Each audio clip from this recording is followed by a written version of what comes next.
boom, just like that. It's Wednesday night. Brought to you by WAF Racing. Yeah. So here we are for Wednesday Night Tech Talk Live, the only YouTube live tech talk show that gives you tech answers.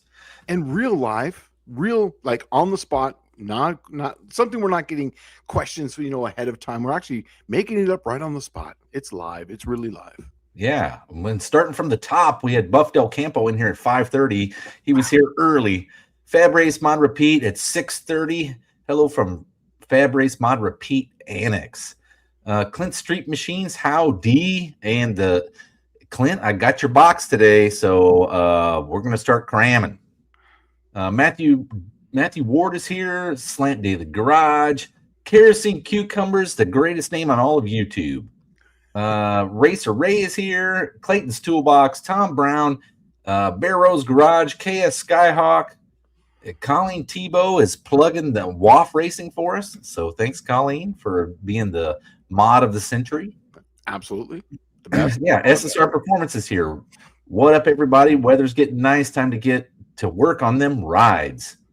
Dust Devil Garage, Mohawk 62, Tim Smith. Let's see. Blue Grit Garage. Hey, y'all. Remflex. So he's reminding everybody that Remflex is an awesome gasket. And they won't sponsor us. They won't sponsor us, but their gaskets are still awesome. Let's see here. Hot Rod Guy Garage. Russell is here. And Hippie Miller. Dan's Garage. Dr. Go is here. Yeti Monty is back. Wow. Yeah. We got a pretty full house this evening. Nice. Bear Rose Garage is here. The best AI on YouTube. Actual information. That's funny. This is actually one of a really good question. Your theme song, is that Henry Mancini? No, I don't think so. I believe it is just it's non-copyrighted material from Apple. Oh, wow. Okay. Yeah, I made it on my Apple computer. Okay. Yeah. And then Michael Schmidt popped in. Dust Devil Garage. Danny Boyd is here. And I think that's it. I got everyone here. Go full screen. There we go. Now I can read. I can see the screen now. There we go. Yeah. Well, my week's been up and down. I'm working on the Quadrajet for John Wilburn's Nan's van. Yeah. My T10 for my 63 Buick is fragmented pieces. And so I will have to start all over on that one. But we'll you tell them how it happened? Do you want to tell them? Yeah, that's fine. I mean, my plan was it turned nice. Everything was, I've had it for 5 years. It turned nice. I really had no questions about it. I thought it was in pretty good shape. And I was replacing the mid plate. And when I went to line up the reverse idler setup, I guess it is I don't know what you call it. It's just the reverse idler setup, I guess, the gear that runs off of the cluster or the main shaft. I don't know. I was trying to line it up, and then when I went to turn the output shaft, it was bound. And I'm like, oh, I wonder what that is, So I'm like, maybe something came out of the reverse cluster assembly that's got everything kind of messed up. So I decided to pop the side of the case off, and when you know, it's blown up. So yay. I don't know. I'm kind of on the fence about what to do at this point. I mean, everything I built is based on the gear ratios of that transmission. So hopefully I can find something that's a replacement, that's a cost-effective replacement. But man, I'm disappointed. That sucks. Let's see. Oh, right here. Is there going to be Dallas made transmission throwing video? No, I'm not going to throw it, but I would like to keep the case. The case is still in good shape, and it's a nodular iron case. It's just everything inside the case, no bueno. Yeah, good put. Yeah, so it looks like what happened is that like maybe some of the roller bearings out of that setup had fallen out and went through most of the gears. I don't know. But I bought it secondhand, so don't think that I spent some gajillion dollars. It was a $600 deal on Marketplace, and it turned nice, right? So I mean, like you turn it, and it's like, oh, it's smooth, and it still turns nice. But when I opened it up, it's like, ooh, that is not good. And I It's one don't of those think things there's that a single gear set inside there that's not damaged. you wish you could do a drive-by on the dude's house because you probably knew it was blown up. I Just don't do. know. It, like I said, it turned so nice and it went through the gears. You could shift it by hand. It was fine. But when you want to pop I should have probably just pulled the side cover off to begin with when I bought the thing. Yeah. Yeah, that would have been something to do at the shop, at the place when you bought it. You're like, oh, negative, Yeah, that would have been like, oh, I'll give you $300 for it, but Yeah. I don't know. So Bobby Frizzell is saying, how bad is the transmission? Could take a look and see if we can rebuild it. It will need, I think the only good thing left in the transmission really is the main shaft. The cluster gear assembly, every single gear in there has been damaged. It's the same way on the main shaft. First gear there's teeth missing off first gear, and second is pretty bad where it munched up quite a bit of stuff. I might be able to save the third and fourth gear. I'm not entirely sure how bad they are, and I haven't pulled it out. My heart sank, and I was so disgusted that I haven't messed with it since. I've been trying to weigh my options. The good thing is it's a T10. They're like they still make new ones, right? So I did look at Summit. I could buy a brand new one for $2,500. The only downside, it's not the Power Brute Super T10 like I got with all the good stuff. Mr. Wilburn in here says, hello all, been cleaning an engine and checking the timing chain slack. 12 degrees at the crank, but who knows if it's what's tooth it's on, because remember he had the 50 degrees of timing problem. Yeah. So, and it seems like it's junk time. Yeah, that's what I told him. I was like, usually it's 37 degrees for a tooth. Usually that's about right. And then you add the timing. So on that, and if it usually it goes back, it retards. But if you shut it off and it jumped when you shut it off, or backfired and went forward, it'll jump forward on itself. So Indecisive Garage right below that has a question. He says, hello, Shane. I have a small block Chevy 800 horsepower with 14-to-1 compression. Would you go carb or EFI, and what system would you choose? Okay, well, for me, it's going to be application. If it's a drag car, I would just stay carburetor. It's going to be, that's exactly what it's for. I mean, they work great for that. And you don't have, there's no fiddling around with electronics. You literally go out there, put fuel in, damn thing, it's going to run. If this is something you're going to drive on the street, however, I would try to look at EFI. 14-to-1 compression. I don't think he's going to be hitting the street with this one. Oh, then for me, I would definitely stay carburetor with that. That's just me, because I love carburetors for race cars, because you can park them and literally just put gas in them and they start right back up. Now, I know Mr. Dallas here has got fuel injected. Oh, I have my race cars fuel injected, and after everything I've learned about the difference between them, I'll tell you that the one thing that makes fuel injection beneficial, one thing over a carburetor, okay, and that is it uses considerably less fuel than a carbureted car. Yeah, it's true. But that is true. The reality is it is not worth the cost benefit of just the fuel. When you think about it, the throttle body is $1,000. Well, a race carburetor is $1,000, right? Done. Yeah. And then you still got fuel pumps and injectors and timing and programming it and distributors, and it's not worth the shakeout. I thought originally that there might be some big gains in it, but there really isn't. I would say the carburetor is going to 9 times out of 10, the carburetor is going to make more power. 9 times out of 10, the carburetor is going to atomize better. Cooling effect. In fact, that's how you got a little faster too. Is that remember we put injectors up top, and that actually made your car go faster, because it condensed it cooled the air going all the way down, and actually made the tunnel ram work the way it's supposed to. I think that the Venturi in the carburetor is absolutely magic when it's in comparison to just the throttle body that has no Venturi. I believe that the increase in airspeed actually creates better mixing. I agree. I think it does. Yeah, I 100% agree. And that's For me, I'm all about carburetors. Now, if it's something that's like a turbo car or something like that, or any type of power adder or whatever, there is nice thing about fuel injection. Like even if you're running nitrous, um, if you're running EFI, you can literally tune that as you go, and you can run, say, a dry system on nitrous, and then have your injectors compensate for that, so you're not changing jets on that. But if it's just 800 horsepower, I shouldn't use the word just, but if it's only NA, go carburetor. That's the easy. But Be happy with it. And if it's making that kind of power, it's going to want like a 1050 Dominator, right? yeah, or 950. Depends on the RPM, Yeah. Michael Schmidt says maybe it was rebuilt at UTG. No, nothing I own was rebuilt at UTG. Matter of fact, the carburetor I'm working on for John's van was rebuilt at UTG, and come to find out, it doesn't have a power piston spring in it. I don't know how that thing even ran, but okay. Yeah.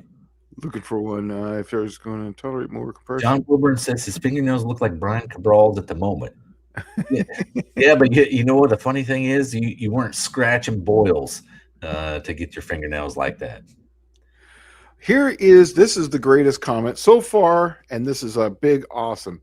He says, Shane, I drove the Valiant today. Still runs great. That's where we actually did a carburetor Holly 1920 rebuild right there in the pits of No Name Nationals. And his wife drove that thing, literally the pants off that thing down the drag strip, 10, 15 passes a day. You're welcome, dude. I'm happy for you, buddy. For real, I am. I think that's awesome. He's saying he did the math and it calls for a 950 carb, I guess. Which carb would you consider strictly NA? I'm telling you right now, I would go VRS. I would go and get a VRS. They're literally race car carburetors right out of the box.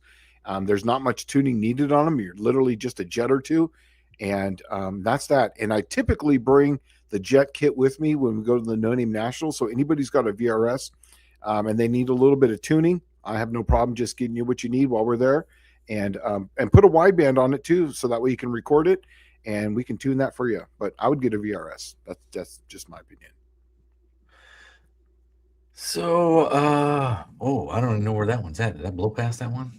It's near. Well, anyways, I'm a dedicated carb guy, but when it comes to boost, I'll take EFI, take the wheel to keep it from going mystery lean and costing me a lot of money. I agree with you. I do agree with you. In fact, even if it's fuel nitrous, I would still consider EFI unless it's a small system, like I'm on the Cookie Monster. It's only 200 kit, 250 kit, just carburetor at that point. So Dr. Go says, I hear 7 degrees is max slack before you should change. Thanks to John's timing chain video comments, I will be checking mine. Yeah, John's way slack, but he's also running. He assumes that it's one of those Mopar nylon teeth setups, and he thinks that the nylon has separated from the timing gear on the cam. So this is probably the biggest donation we've ever had. Do you see this up there? I do see that. I can't believe it. Maybe wow. Yearly fee. Thanks. Take that, Dallas. All right. Well, we will, and we'll keep the lights on for quite a while with that. But I do appreciate that, Dizzy. You don't have to be throwing $100 out there every week. And here, buddy, listen to me. If you guys want to donate money to the channel, really go to WAF Racing and buy something off of WAF Racing. I really appreciate you guys donating to this. I really do. Thank you.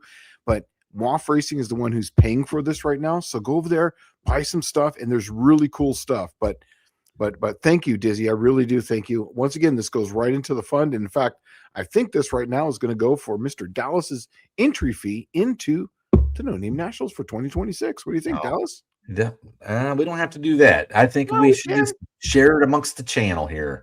But we can do whatever is necessary. Yeah, we'll do that. So Dakota's timeout at 7-11 says, do you think EFI can tolerate more compression before detonation? I don't think so, because I think it doesn't atomize the fuel as well as the carburetor. And here's the interesting thing, below a carburetor that never gets talked about. After the fuel goes through the Venturi and it's atomized, the fuel is almost at a negative temperature, right? It's freezing. And it is super cold. So EFI does not do that. It actually heats the fuel by pressurizing it up to, like, let's say 60 pounds. And then it's injecting it at the highest point of velocity in the runner, right? right before the runner, so there's no cooling effect. And so it just pretty much puts heat in the engine. I believe the EFI would probably create more detonation than a carbureted vehicle of equal, like setup. But I can say that on an EFI, if there's detonation, usually the computer, if you have knock sensors on it, it will detect it, it'll pull timing, and then be able to put timing back in. It'll save your engine. If carbureted, it doesn't have that unless you have one of those little cool little dials in there. Literally, if you're on the edge, you're on the edge, and it's just going to ruin things. But yeah, I'm a little behind, but I'm looking at a comment here that Colin Tebow says, "No Name Nationals. I can't wait for the live." Oh, That, yes. that one was so much fun last year. We're going to do that again. Yeah. Oh, Andrew Nelson is here. He said, "Good evening from Team Nivlac 57." Oh, what's going on, Andrew? How you doing, bud? Dakota asked, saying, "Can fuel injection tolerate more compression before detonation?" That's the one I just answered. Oh, that's the one? I thought it was another one up here. Oh, that's... Oh, maybe he said it twice then. Oh, yeah, because here's... That's... Yeah, he did it there and down here. Okay. Got it. And right there.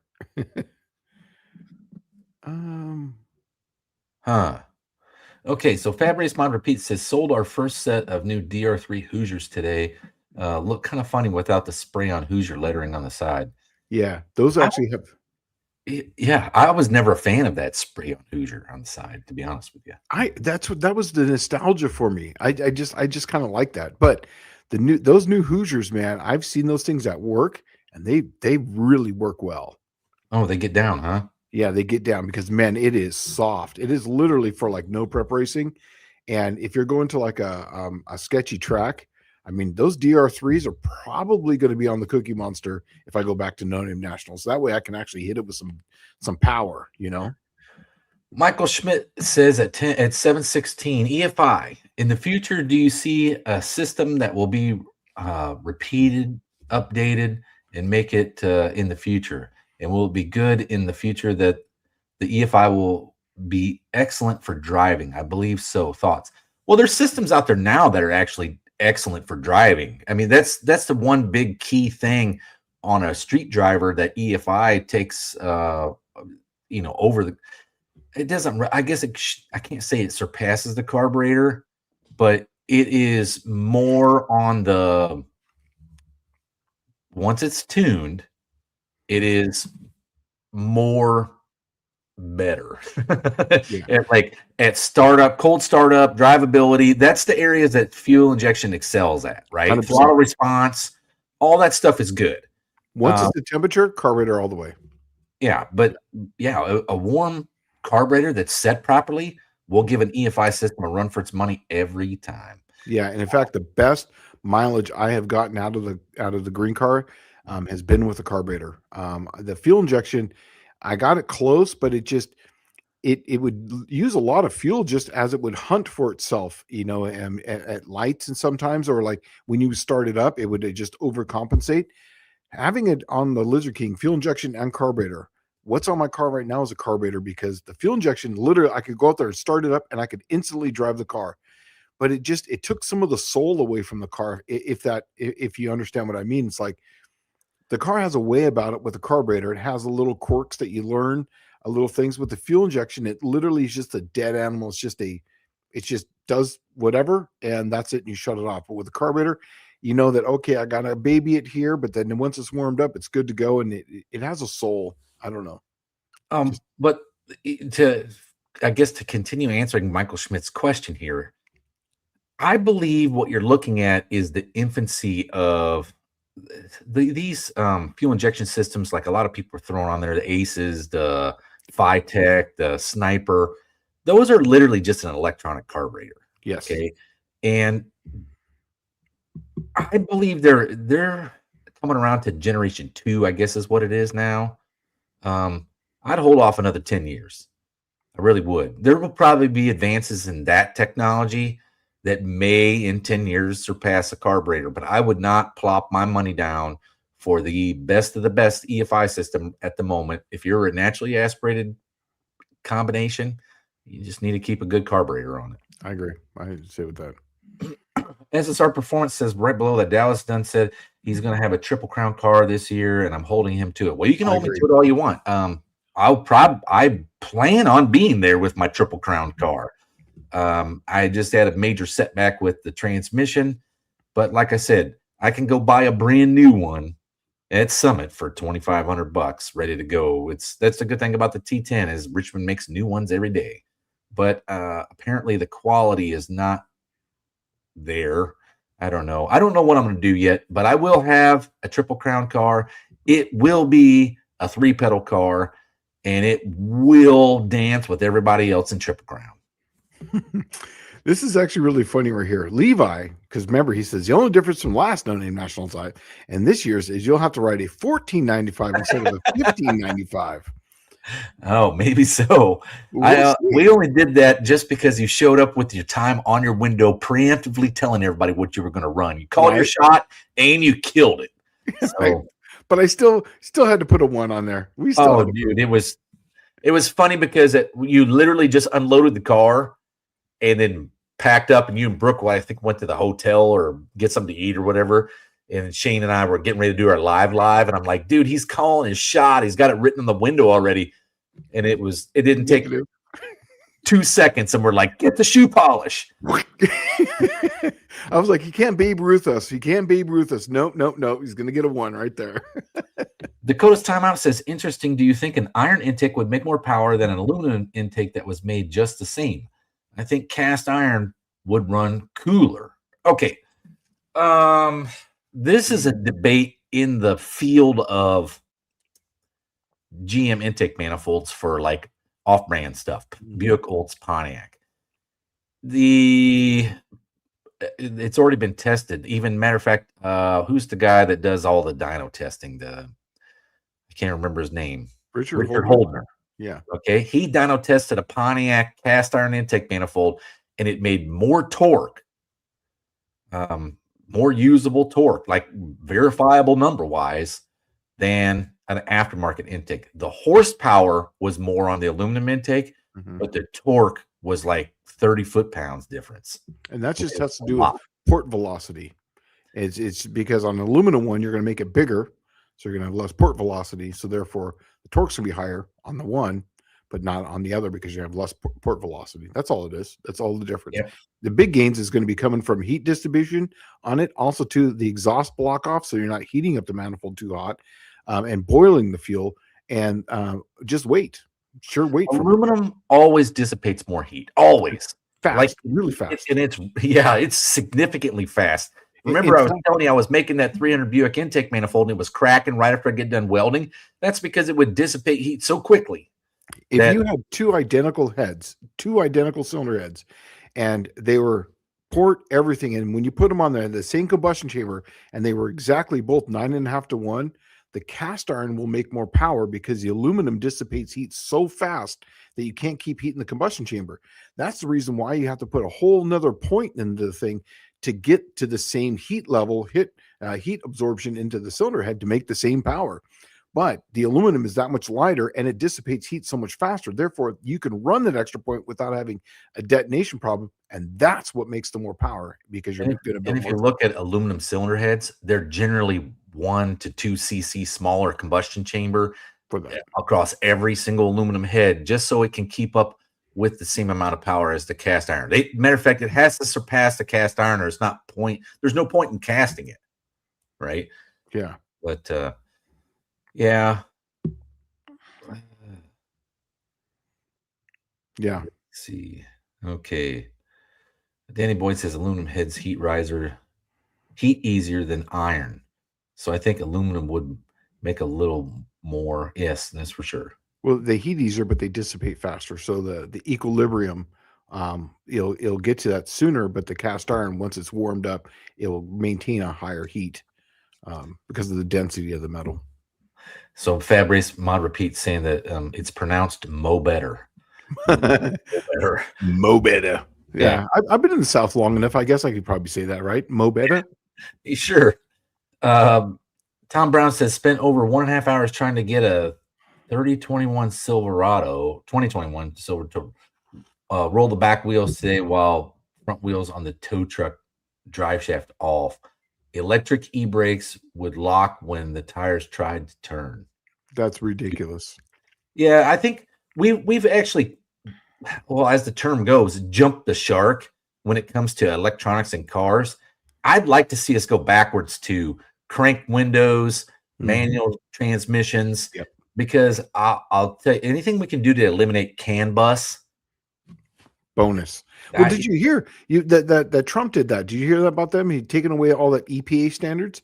So all that bullshit that's been on the EPA, so that way to make these cars so expensive, he took that away. So cars are going to actually come out. They're going to be affordable again. Like you're going to be able to get like a truck that's literally an engine, a transmission, and roll down windows. Yeah, 4 tires and. Well, I would love to see manual brakes, but they'll never go away from ABS. No, the safety thing. But yeah, I think personally, I would rather put the car into a slide so I can avoid things, you know. I like not having the ABS because I like my brake pedal being consistent and not controlled by anything else. When it does start to lock up, I can easily let off the brake, right? But instead, you get this pulsing pedal, and it feels like you're absolutely losing control of the vehicle. And the car, the car gets all weird. It's because of those shitty driving Karens that we have stuff like that. Who are driving like this? You know what I mean? Huh? Yeah. Yeah. Oh shit. we allow to put these safety features on that allow you to drive like a moron or have no inability to drive, and that takes away from the driving experience. You know, when they went from, you remember when they went from manual steering, like you could get manual steering on a lot of 60s muscle cars, and then you go to power steering. My first vehicle was a manual steering box, right? Yep. And when you drive, it was great. But then when you went to power steering, it's like you lose the feeling of the steering in the steering itself. Driving with boxing gloves. Yeah. And then when they went to electric steering, it was even worse. It was like I wasn't even steering anything. That's right. I literally cannot drive those cars. The ones where there's no mechanical connection to the wheels, I just get out of the car because I was in a car driving and I wanted to veer in a lane, you know, because there was a pothole and the car wouldn't allow me to miss the pothole. It because it wouldn't allow me to get out of the lane. It had this lane, you know, assurance stuff. Yeah, whatever. And I hit the pothole, and I had the wheel turn like this. And then after we hit the pothole, I saw the wheel turn. I'm like, what's going on here? And then it slowly got over and then compensated. And I'm like, this doesn't make any sense. I'm done with this. So here, this is a good one. Are dirt track tires allowed on the drag strip? Yeah. Why not? Yeah, I mean, do we allow a street tire? You could show up with a snow tire if you wanted. Yeah. But dirt track tires were that was the game before there was drag radials, right? If you wanted a street tire that had tread on it that would actually shed some water, the dirt track tire was the way to go. And it was perfect, man. I ran mine at about 17, 18 pounds. It was beautiful. So soft. You will blow through them. Yeah. Oh, yeah. Like, don't even bother considering a rotation on them. No. Right? You will blow through them. Now they were used, but there was 3 weekends. So I'd race Friday night and Saturday night. And on the third weekend, I wouldn't even get a full month out of them. And they were already down to but they were through the traction marks on it, and they were just worthless after that. But I got them cheap, so it was fun. Bear Rose Garage says my wife's little Ford Edge EcoBoost gets amazing mileage of 91 plus octane, but it has little to do with the octane. The octane just lets the auto tune for max timing and power so it can hold overdrive. Exactly. That's exactly correct. Exactly it. And that's one thing I did notice with my green car is that I can put 87 in it. When I'm going from here to Dallas, I'll just put to Dallas, Texas. I'll put 87 in it. But if I'm driving around town and I'm going up and down hills and whatever, I'll put 91 in it just for that reason, because then I can, you know, lean on it a little harder and whatever. But when you're going down the freeway, oh yeah. So let's see. Michael Schmidt says WFI continues. All the companies seem like they are in R&D perpetually, and the system requires late night learning. So it sounds like they're getting better, but not yet worth the late nights yet. I'm telling you, give it some time. Okay, in about three, oh, well, three.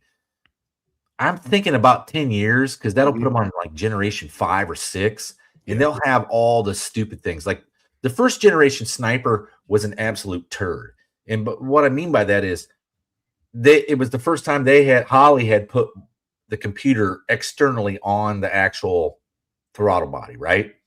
And then all of a sudden they had all these RFI issues that were in most gearheads that had dealt with high energy ignitions from the 70s learned that RFI was a problem when you had a nice stereo in your car and you had a high energy ignition, not necessarily HEI, but all the electronic ignitions were pretty much the same. Yeah. And then, but surprise, RFI is a problem now on this EFI, and that's because nothing was shielded. It was Mhm. literally the computer was bolted to the side of the throttle body, right next to the distributor. I mean, literally right next to it. Okay, it doesn't matter which engine you had; it's either right next to it on the rear or right next to it on the front. Um, Yep. so they learned that the hard way. Plus, they used cheap Chinese injectors, and all the injectors would fail. But it wasn't just them. Phytech is a product made by what's that? Who makes those shitty Chinese parts? Speedmaster. Speedmaster. Yeah. Phytech is no different than Speedmaster. It's cheap Chinese garbage that's being sold to you by somebody that spends $60 a unit, sells it to you for 2,000, and they're just shit. They're just garbage. There's nothing is going to beat. Uh, and here's another thing. Not all carburetors are created equal these days. That's Okay, correct. and when I say it's hard to beat a Holly, I'm not talking a 19. I'm not talking a 2026 Holly because those things, like you drive by the gas station that sells ethanol, they're going to vaporize. Okay, but you get yourself a nice Holly from like the 90s and it's been remanufactured or rebuilt somewhere, or you get something like all the Edelbrock stuff was made in the USA, Mhm. right? So it's not the Chinesium. That's right. Anything that's not Chinesium, and like I gave you a 750 to put on that Holly. That's one of my HP ones. That's a good one. That's like from the early 2000s. That's a good quality It's unit. Yeah, and it's boxed. It's in my garage, but you know, stay away from the Amazon carburetor. Okay, Yes. if it is a reproduced Quadrajet, stay away from it. It's the Quadrajets were hard to tune to begin with, and then you throw that junk in there. Oh my God, you're gonna have a mess. Um, but I not all carburetors are created equal. If it seems too good to be true, it It probably is. is. Hey, this is for you Um, right here. Racer Ray Sandalis, would the 5-speed from a 94 Camaro be about what you need V6 car? No, my combo would eat that thing like not even one pass. Um, so the reason why I got a Power Brute Super T10. All right. Manual transmissions are generally rated on torque. That's the number you need to look at. And that's because the mathematical computation between torque multiplication, because that's what you're doing when you're in first gear, let's say it's 3-to-1. If it makes, like, say, if your engine makes 500 foot-pounds of torque and it's 3-to-1, you're getting 1,500 foot-pounds of torque at the output shaft. Okay. And what happens is you normally have a primary shaft and then an intermediate shaft. And those two shafts try to spread each other apart under all that torque multiplication. Because you got to remember, it's the weight of the car on top of that. That's why I got the Power Brute, because I'm using a Buick small block, and it should make around, if it's making 500 horsepower, it's going to be making close to 500 foot-pounds of torque.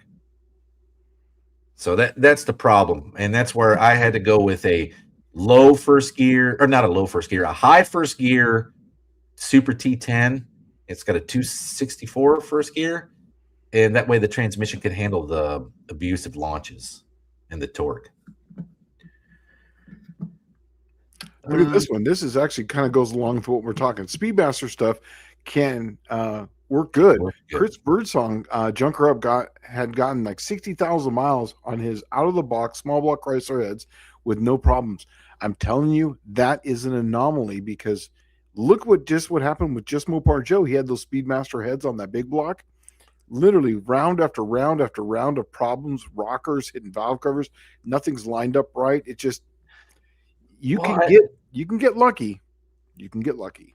so Chris Birdsong may have got lucky because Two Hacks Jeff in our community, Two Hacks Garage. He built that 521 Ford and bought cheapy Speedmaster cylinder heads for a big block Ford, and they had to have every single valve, the guide removed, replaced, and centered. And each seat had to be reground, and each valve had to be replaced. So by the time it was all said and done, he would have had probably $200 or $300 less in a set of Ford heads. A real set, yeah. A good set of heads. Yeah. I remember him talking to me about that. He called me up and I was like, sometimes, man, that happens, dude. Dude, I saw a block on this is either the internet, but I saw a block that when they started making the blocks, the core shift was so bad on it, the crank wouldn't even fit in the block, right? Like it's already been machined. Yeah. How do you fuck that up? You know, here's a good one. Supposedly EFI systems are always learning. So why does a laptop still have to be used to tune it yet again? Here's the thing is that you got to use the laptop to set the parameters to get it close because it doesn't even know where to start because it doesn't know, first off, how many tooth count your reluctor wheel is on your crank, where the sensor is. And then you have to tell it how far off it is. So you can take the timing and actually know, oh, this is at, 25 degrees. Then you have to do the fuel injection as far as like how long are you setting the pulse. It has to know where all that stuff is to begin to even start. Then once you get it close, then it can learn within a parameter and it says, oh, I know this, so I can go here and I know here, but you can't just start them up because they have to know where to even start. Yeah, you just put them in the ballpark and then that's when they go to work. Yeah, exactly. Yeah. Yeah. Dakota came out saying, yeah, Dallas, I think Richard Dino tested against a performer intake sucks against a factory Pontiac intake. It appears that, the factory wasn't too far off the mark. And I would have to attribute that to, if you think about it, they were running stock eliminator was the thing back in the day. So they weren't going to leave a lot on the table with a factory intake manifold. And the Buicks, what I've noticed between the Buicks is if you bolt on an aftermarket intake manifold, it's literally just for weight savings. They run about the same. Now, I can't say the same for a single plane, but most of us, you probably, if you're driving on the street, you should not be using a single plane on the street, most likely. I mean, there's combinations you could, but most of the time you should be running a dual plane. I'm jumping ahead because I'm trying to keep up because we're way behind. But this is actually for he wants to build a souped up Quadrajet for his next 455 build. Dallas, have you ever built a Quadrajet for 500 horsepower plus street engine? Well, have I built one? No, I have not. But there is quite a few easy. Like, I have a book that tells me how to do everything, right? But it would be no different than really any other thing. Yeah, I mean, you just have to set it up with in mind. Okay, to set up a Quadrajet correctly, first off, you're going to need to know how much camshaft. If it's got, like, let's say, if it's a 500 horsepower 455 Pontiac, you probably got something with like 240 and up duration on the intake and like, well, at 50, right? Let's see, on the exhaust is probably more like 250, I would assume. It's probably got a considerably more exhaust. It depends how much vacuum the engine pulls. Okay, so for the street, you want a good vacuum engine, like something that has good quality vacuum down low. That's the I guess the Achilles heel of the Quadrajet. Yeah. When you start to get to those low vacuum numbers, the carburetor is not going to work well because the power piston in there is operated by vacuum, and it's the one giving you the fuel that you need for the throttle that you're applying. Yep. And so when that thing can't read vacuum, right, like it doesn't have a good vacuum signal to it, it kind of is all over the place. So you're probably on the cusp of where it's like, just put a Holly on it. Because if you ever looked at any of the GM combinations, look at the full race stuff. Not one of them came with a Quadrajet. They made the Quadrajet carburetor, right? There's a reason for that. Every performance Chevrolet came with a Holly. Uh, and that's because the Quadrajet vacuum signal that's needed cannot work with those big camshafts. It's going to be the same thing with the thermoquad, the same exact thing with a Carter ABS. All of them need good. Any of the Carter or Edelbrock carburetors that are, the square pattern ones, based off the Carters, all need a good vacuum signal to that power piston. Absolutely. Yeah, you can change the spring on them really easily on the Carter or the new AVS, the Edelbrock ones, but on that Quadrajet, it sounds like it can't change as easily, right? No, it's pretty simple. You just pop the top off. Oh, okay. Right. It's not like two little screws though. Yeah, and in carburetor world, there's really two types of carburetors. If you don't understand how Holly works, and then there's everything else. Okay. Mm-hmm. Holly works by itself. It has no metering rods. It pulls fuel through the jet based on vacuum and Venturi velocity. Okay. And signal through an air bleed. Right. And if you change the signal, it'll pull more or less. That's right. Okay. A Quadrajet and everything else works with a power piston with metering rods, essentially. And the metering rods is what's actually limiting the amount of fuel going in and out. The jet is just essentially like a toilet bowl, right? It's sitting in there, just letting fuel flow through, and the metering rod moving in and out of it, limiting how much fuel is moving in and out. And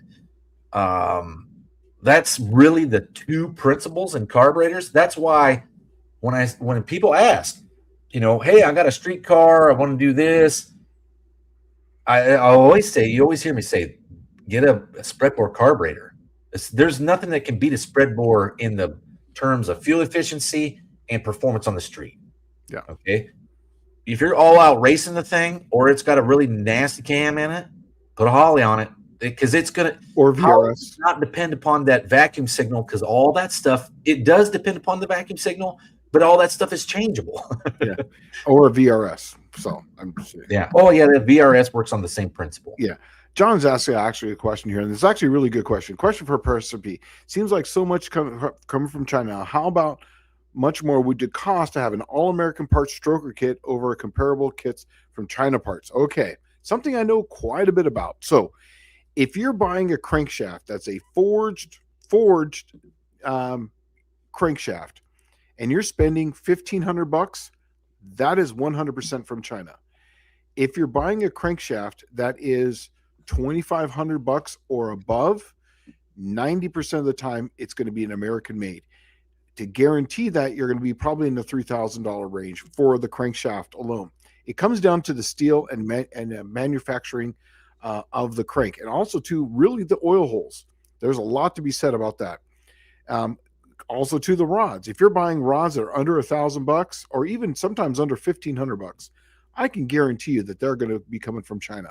Those rods are over the 1,700 mark and above, 80% chance that that's going to be an American product. I would look at, like there's Lunati's going to start having some really, really nice parts. I promise you that. Can't tell you what's coming, but I can promise you that. I would be looking at that, but like, Cali's, but there's that price differential there and going into that. Now, the pistons, on the other hand, you can easily get that, like the Icons or the Mollies. Those are going to be made probably in Mexico or sometimes here in America. But if it's, once again, if the pistons are going to be like Hybrids or something, most of the time those are going to be made overseas, and it's a slug that they come and they machine them here, but the metal's made over there. So cost, I would say you're probably going to be $2,500 and above just for the crankshaft. I would say you're going to be $1,700 and above for the rods. And then obviously, pistons, you're going to be about $1,000. So it's going to be extremely expensive. Here's the caveat though, is that China's been doing this for a long time now. For usually entry level type of horsepower, what I'm going to say 700 horsepower and under, the China parts are going to be just fine for that level. Oh, and RPM, I would say under 6,500 RPM. Yeah, exactly. Under that 6,500 RPM, because the oiling, they don't have the oil timing right for where it comes down on the rod and how the oiling holes are. it's going to be just fine for that.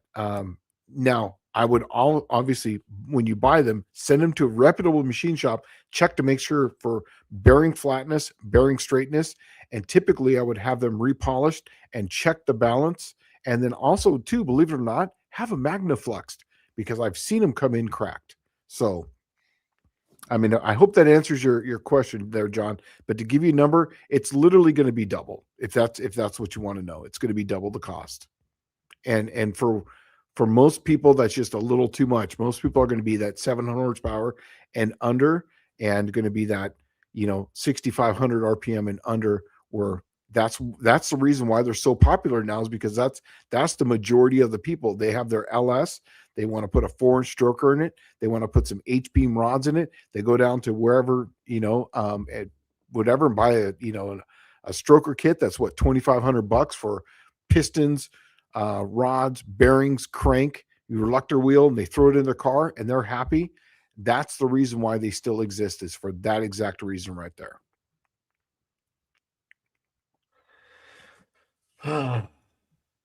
Okay, so Dizzy's saying, speaking of heads, whenever you're ready, Shane. Oh, yeah, I forgot about that. Yeah, I will call you. I totally forgot. I've been really busy lately. Sorry about that. But yes, I do have your number, and we'll get together. Okay, so Dakota's timeout saying my little brother has out of the box Speedmaster heads on his 455. It at least idles good and such. Edelbrock Pontiac heads are just ridiculously expensive. Well, okay, buy once, cry once, my friend. Exactly right. Yeah, Buy cheap, cry many times. Yeah, okay, look at it like this. I'll tell you something that people don't really consider when they look at just price as the main thing here, okay? Let's say you buy those Speedmaster heads and they're machined perfectly, okay? Perfect machine.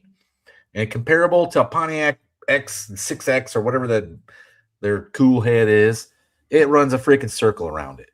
But after 6,000 miles, and you don't really pay attention to what's going on, your car gets hot, and the exhaust valve seat falls out on one head. What happens? Right? You buy a whole new motor. A whole new motor. Block. Yeah, definitely a piston, probably a block, probably some rods, maybe a crank. You're going to have one good Speedmaster head, and I'll guarantee you, if one of them gets hot and drops the exhaust seat, there's probably another one coming right down the road. And I would be very leery of even reusing those heads if it was my junk, right? But I would have never bought these heads. And I know what you mean, because remember, I'm cheap as shit when it comes to race parts. Oh, yeah. Right? I save every dollar I have to buy this stuff. And I'm telling you, the best money you can spend on a cylinder heads is the best performance you're ever going to have. Absolutely. I've said that. We've said that many times. That's the main reason why I'm going to Gen 3 Hemi for everything. It's because they have race car heads from the factory. From the factory, they're flowing almost 400 CFM. Yeah. They're good. But actually, this is actually funny right here. I'm going to laugh at this one. Shane, while Dallas was here, he mentioned I should run a Quadrajet on Heifer. I'm sure my face said it all, and I can barely tune a Holly. What did his face look like when you said that he should run a Quadrajet on the Heifer? I'm surprised he's saying that, because I did not say that. I went out of my way to not say that because I've said it to him before, and he didn't care, right? Because he's not a carburetor guy. Yeah, he's not, and he would be absolutely lost. But I went out of my way not to say anything, because when he opened up the hood and there was a Holly on that, I had already asked him about it before. He should have run a Quadrajet. I told him that if he wanted fuel economy out of that thing, that's the way to go. Yeah. But like I tried to tell him when he was building that thing. I know they got a 454 in it, but you put a big block Buick in there, and that thing is going to get some mileage. Yeah.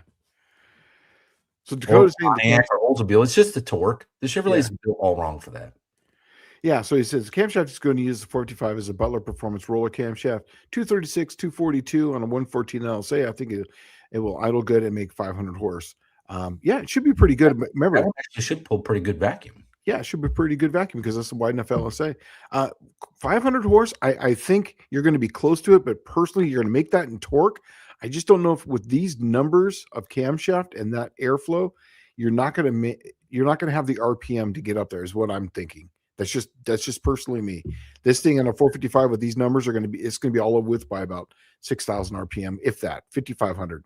But it will be a monster around 5,500. Yes, it'll be a monster.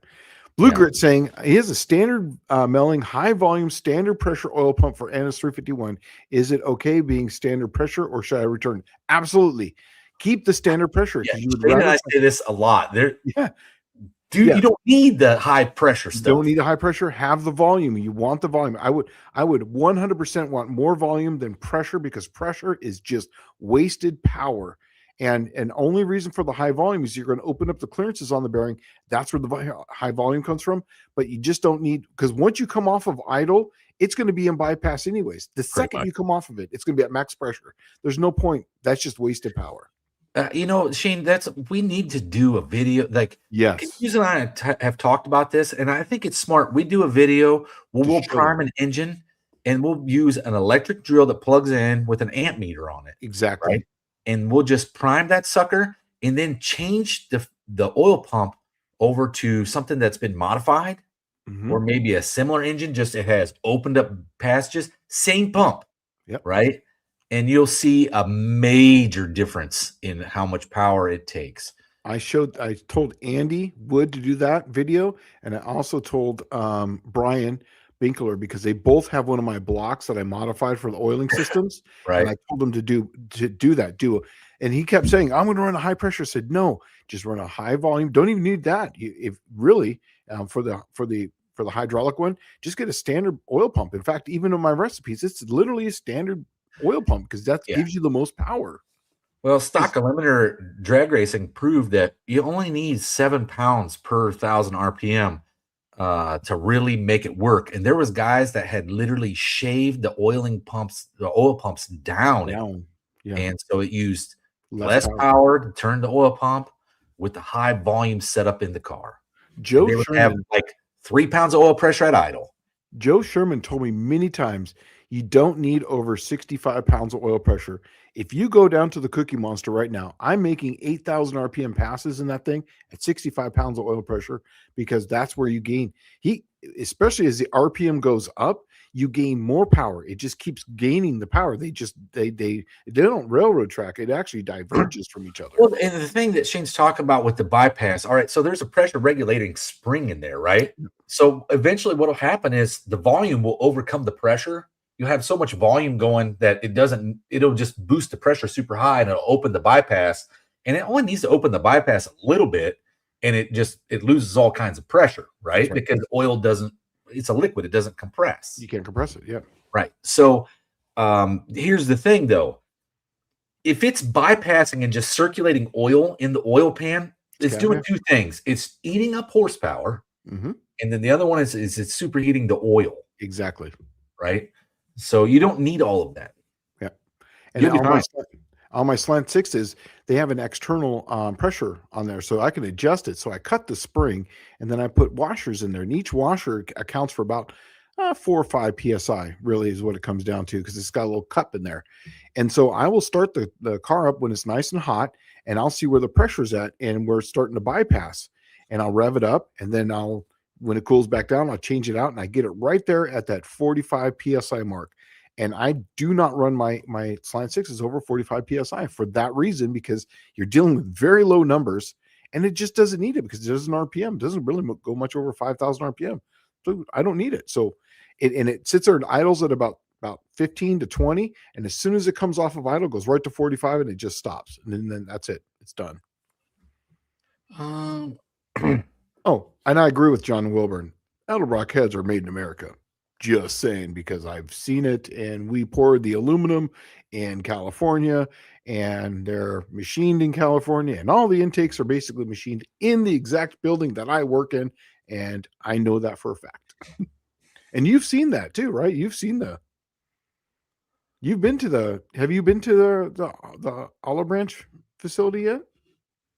No. Ooh, Oh, that was Andy Wood. that was Andy Wood. That's right. Yep. Oh, here's a good one. Question: what is your opinion on a carburetor on a Gen 3 Hemi? You have to get the correct intake manifold. There is a very tall one because remember, the Hemi has ports that go straight in. So if you have any curves that go like this, it's not very good. Now, if this is a street car, it'll be fine because you got to put it underneath the hood. Here's the thing, though, is you want to have the one. The super Dodge made them. There was a super stock one. They were like this tall, and they come down and they straighten out everything.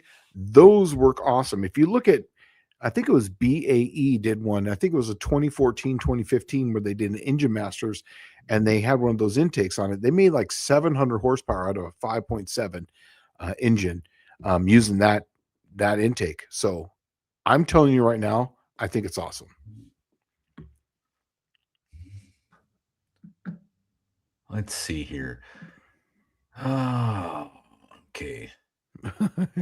Okay, so Michael Schmidt's saying, I was actually just reading over that one, and I do not understand what he's saying. Is it the power valve? So back in the 70s, I put a 260D 55 4L cam on a 350. I don't know what that is. We're just going to go with it. Yeah. The carb guy had me pulled, I'm assuming power valve spring, and cut a 1/4 inch out and stretched the spring back out. This worked well. I've never done anything like that at all because you're changing the spring rate on it, right? And you don't really know what you're working with at that point. And I think a lot of it probably is based on how much vacuum you have, but you just buy the track kit, comes with multiple power valves. Yeah, but remember back in the 70s, you probably didn't have all that stuff. But I don't know. I don't. Yeah. But that would be weird because a power valve. I thought Holley's back in the day. Holley used to be like $50 at the parts store in the 70s. Yeah, yeah. And you would go to the parts store and you'd order a Holley or a speed shop, and you'd order a Holley. It'd be like $50, and then you'd buy the track kit. I believe the track kit, you could buy it with a carburetor and a track kit as a set. Yes. Yeah. Mr. Wilburn, sounds like double the cost to stay American. Yes, but here's the thing. Dallas said it, and I was kind of saying at the exact same time. Buy once, cry once. If you buy American, you never have to buy it again because you can that crank, especially for what you're going to be doing, you literally own that thing forever. Unless you have some sort of catastrophic oiling problem, that crank's going to run forever. In fact, even if you have a catastrophic problem, you might be able to have that thing fixed and welded and reused.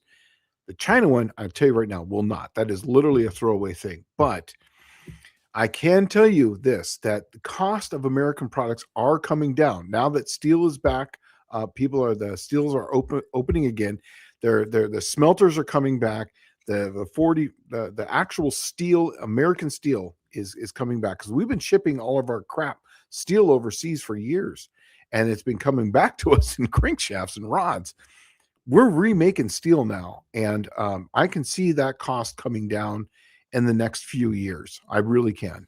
In John's case, I'll throw something out there. Okay, there's something that we're not talking about. The elephant in the room, really, on something. He's going to stroke a 318 Dodge. Okay, 318 Dodge is a really short stroke, 3.31 inch stroke. Isn't that right? Something like that.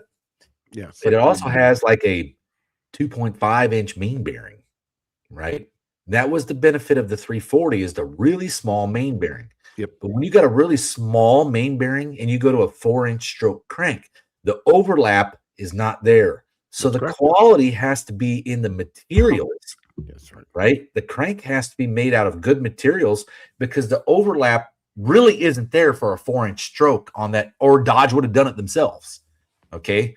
The engineering doesn't add up, right? So you got to have a good quality crankshaft to make up for that the missing overlap. And that's how I look at it when you're talking, when you spend $2,000 or $3,000 building an engine and you're going to cheap out on something like a crankshaft that could literally wipe the whole thing. Yes. Or the cylinder head that at 6,000 RPM is the exhaust seat going to fall out. That kind of shit, when it does happen, is catastrophic to your wallet. especially if it's something you're gonna. Now, I'll tell you what I do know. I built, and you guys, some of you guys in here in this chat have seen it. I had a Ford truck. It was a white 1994 Ford truck. It had a 393 Windsor in it. I put AFR heads on it, and you can ask Shane. I bought them brand new from AFR. Yep. Right. They're made for a 302. I had made a combination that I was working with 302 pistons, and originally it was a 351 Windsor, so it wasn't that big of a deal. I drove that truck 5,000 miles a month, right, for 5 years straight for the AHRA. Okay, that was all stuff I built. I bought it and built it. Now, Chris Birdsong at Junker Up got 60,000 miles out of his Speedmaster heads. I got 140,000 miles out of my AFR 165s. Okay, Speedmaster ain't going to do that. And here's the thing: we all know you buy an aftermarket cylinder head, there is machine work that can be done. The guides generally leak. The seats aren't the best, right? They got, Javier, who just crossed the border 27 seconds ago, working in there machining this stuff, right? That's how they're having to compete with the freebie. Like, you guys know that Chinese people go to work for free, right? For nothing. Yeah. Nothing. So they're always going to be able to outbid the American industry because we're already cheating the system as is, and still they want to cut Javier out. That's how life is. That's just the way it goes. But you can't compete with free. That's why they can afford to sell everything so cheap. And they live there. They live at the building. Yeah. It's what they're doing is immoral. Yeah. Well, here's actually really good right here. Tom Brown says that if I could afford a 50-ton drop hammer, I could literally forge out a steel crank, even out of something exotic like 52 100E bearing steel for less than $500. Just saying. So when I was at Crower, and this whole China thing was really going on, we used to be able to buy our forgings. So just a forging. So we used to get them from Cali's, but it was at Crower had their own type of formula, just like Lunati's has their own formula. And the cost of just that forging and went from $250 to $500 literally overnight. So you're starting with $500 for just the starting point. That is just the forging. And the only thing, Tom Brown, that you're going to have a problem with is that a lot of these forgings are non-twist. This is the biggest thing, is that when you get one from, like, say, from Cali's or an American Wade one, they don't hammer it into like a flat plane and then they hammer them into a cross plane. They're actually forged and moved from side to side. The problem is that the Chinese do not do that. They actually make a flat plane crank, then they twist it. And the problem is the grain structure that's going through that now has been twisted. It doesn't flow through the crank like this. It's actually being twisted and goes through. And that's where cracks are formed. And cracks are formed also too when it's annealing too. When you heat them up and you cool them back down to get the tempering in it, it's going to form a crack because the grain in it. So, that's I've seen that quite a bit. But strength really comes down from non-twisting the crankshaft. So if you're going to forge them, don't hammer forge it straight out. So make an ingot, hammer these two, then turn it, and then hammer these two straight out. And that will make it much stronger. Michael Schmidt's saying, India, any hot rod parts coming from India? India is doing, as far as I know, they're doing cam cores. Absolutely. They actually make some of the best cast iron cam cores. They are really, really good. In fact, I would say about 99% of all the cams, if you're buying a flat tappet cam nowadays from any company, it's probably coming from India, just because they're really good and they've got it down pat. And they now we at Com, we actually have our own. We do our own parkerization and we do some of our own nitriding. Actually, we do all of our own nitriding in-house. So that's the level that you're going to get a little better than the most. Junkyard D is saying, head gasket question, what's the spec for diameter clearance? How close, far from the hole? Okay, so this can actually be something that's catastrophic to people's builds if this is not paid attention to, right? So especially when you're looking at small block Chevy, small block Ford, small block Mopar, big block Chevy, big block Ford, big block Mopar. Okay. Because there's so many different variants of bore sizes, plus there's so many aftermarket blocks available, you could end up with, let's say you got a 125 bore, and you could find a gasket that's like 320 bore. Or Okay. 4,200. Yeah. What's that? Or it's sometimes you 4,125. So sometimes you'll find one that's like 4,250. Right. Or 300. That's what I was or getting even at. It's like yeah. really big bore, and so you slam that gasket on there, that all that area accounts for your compression ratio. Plus, it gives all kinds of surface area for detonation. That's heat. Right? That's heat. You can't get rid of. And it absolutely will murder performance because your combustion chamber, instead of just being the chamber, now became this. And now you have squinch. Now you have some weird kind of chamber in there that has that big flat area in it for all your power to pretty much just expand in. Yeah. So I learned that hard way with 318. I did it when I was screwing around with well, okay, all right. I'll answer the rest of the question. What is the spec for diameter clearance? How close or far do you want from the hole? I look at it like this. If you can get one, if you have a 4-inch bore and you can get one that's a 4-inch gasket, do that, right? But you are going to have some clearance in there. Nobody's going to make a 4-inch bore gasket if you get a 4-inch bore engine. It'll probably be like probably 480. Yeah, 480. 80 thousandths. Yeah, so it's 40 thousandths per side, and that gives you just enough to when you crush it, it doesn't put anything into the combustion chamber. Now, that's unlike, say, if you're running a Felpro, if you're going to run a Cometic. Now, Cometics, they have an area on there, but they've already been pre-squished. So they're literally just basically being squished down. There's nothing going to form out. So you can get a little closer to that. The crush ring will grow towards the center of the chamber. Yes. But what I was going to get at is give yourself that clearance there, right?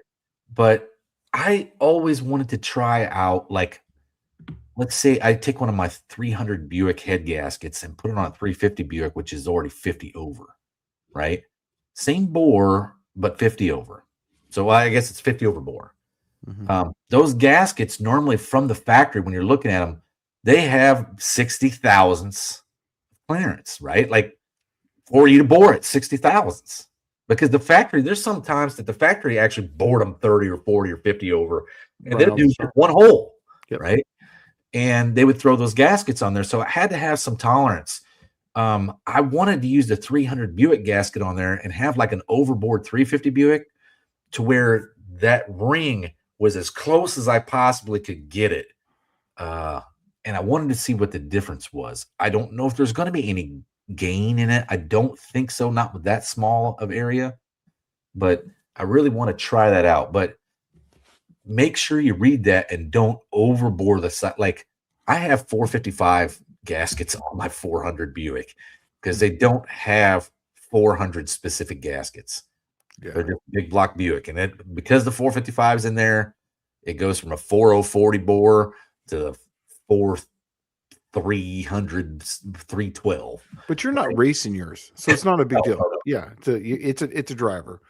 So John Wilburn's got one here. He said, I don't know how much compression you want. This is actually talking back to Dizzy Izzy there. Probably factory 400 is probably about 8 to 8.25 to 1 compression. That's exactly right. Head gasket is, no head will get you even to 9 to 1.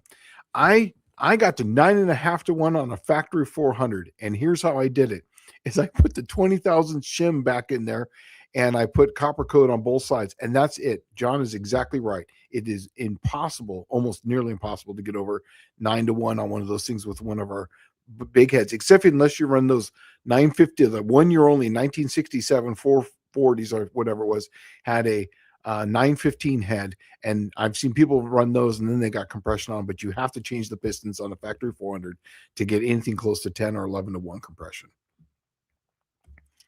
Blue Grit saying, regarding the oil pump, I was concerned that the high volume was the problem. So thanks. You cleared that up. You're absolutely right. I'm telling you, high volume is the way to go.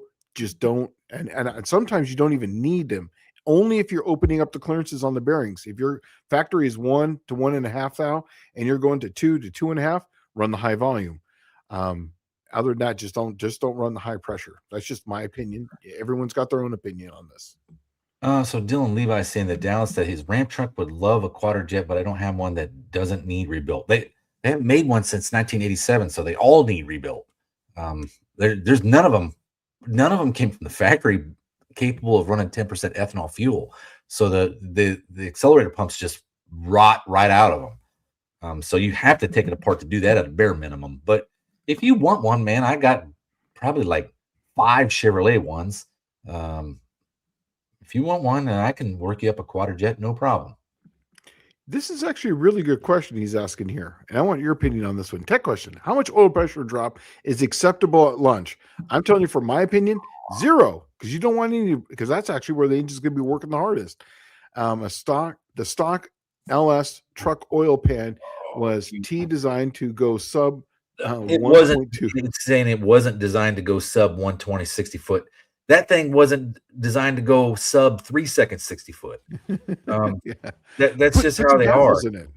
This is where you start getting problems, and you have to start making your own stuff. Yep, baffles. And you have to understand how it works, and you have to add things in. And like Shane's saying, baffles, they do a ton, man. And I know that the LS already has like that awesome killer windage tray / oil pan gasket /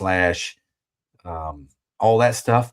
But this is where you have to break out your welding skills, and you got to weld in baffles inside that sump of the oil pan, or you can make a bigger sump.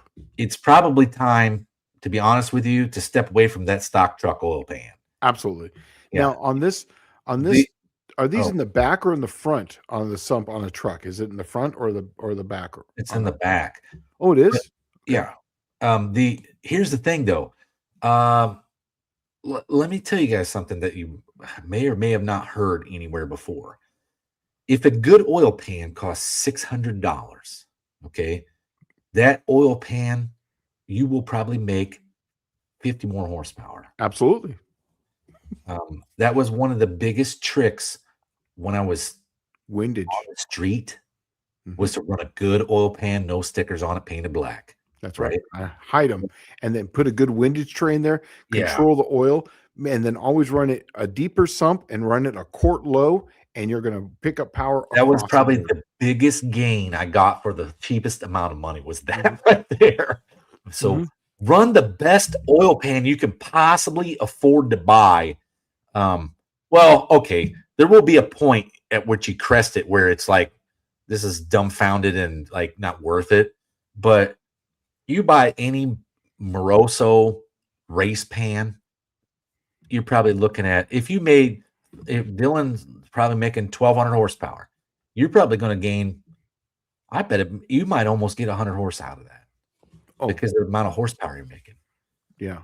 Yeah. The windage on it is just amazing when you remove all the windage. This is actually a really good question. He's got a tech question. Breaking in a Chrysler 383 hydraulic flat tap cam, old street Hemi grind, planning on running 1.7 rockers, breaking the cam with 1.7s, or run the 1.5s for break-in with the 1.5s. Break them in with the 1.5s because there's less pressure on the lifter at that point. Then after they break in, then put the 1.7s. But I still would even advise you to take the inner springs out if you don't have any DLC lifters, and then just run them with the outer springs. That way, when you take the rockers off, you can put the inner springs back in it, then put the 1.7s on it. That's what I would recommend. But always go. I used to have a set when I did Chevrolet engines that had 1.2 rocker arms just for break-in. Did you ever heard of that before? No, but I have seen those like virtually like lawnmower springs that you put in there. Yeah. Run 2,000 RPM. Yeah, I had rocker arms that were literally 1.2 rocker arms. That was because once you run in, they're just pretty much run in, Yeah. And for those of you using DLCs, you don't even have to worry about this anymore. Yeah, the thing of the past. Thing of the past. That's what's beautiful about those things. They're just amazing. Right. So Dakota's saying, can you really run into catastrophic engine failure with detonation on a streetcar with high dollar forged pistons? Yes. Yeah. Matter of fact, the forge are more prone to detonation because the material is more dense And it and absorbs it heat. normally has a sharp valve relief in it. Mm-hmm. But here's something I'll tell you that's real interesting. When I was running my T-Bird in the early 2000s, and a lot of it was just street stuff, and you would take it to the track and spray it and have fun. This is where guys would get in over their head on this kind of stuff, is detonation. Okay, even without nitrous, no big deal, right? Like you're driving around, everything's fine. You got forged pistons in it. You get kind of like an egocentric, oh, I got a built motor, right? I can abuse the crap out of it. Detonation is so bad on an engine that will actually walk the main caps on the engine. It'll stretch the main bolts on an engine. It will pull the threads on main bolts. It'll stretch them, and the bolt will actually be finger tight then. The other thing that's ridiculous about this is if you had a camera inside like the water passages around the cylinders, when it detonates, you can actually see it cavitate on the side of the chambers or on the side of the cylinders. Okay. It is absolutely atrocious on an even naturally aspirated engine. Think about what's happening. Your piston's still coming up as the explosion is occurring. The thing that's making you the power, you're fighting it up for another 150 thousandths, and then you're coming back down. Yeah. Right? It is so catastrophic. This is what bends connecting rods. This is what breaks cranks. This is really what the LS guys found out. This is what crushes your top ring land. It's not so much, the ring expanding, but it's a combination of multiple things. But if you run in hypereutectic pistons, this is what breaks the piston and shatters it. Yeah.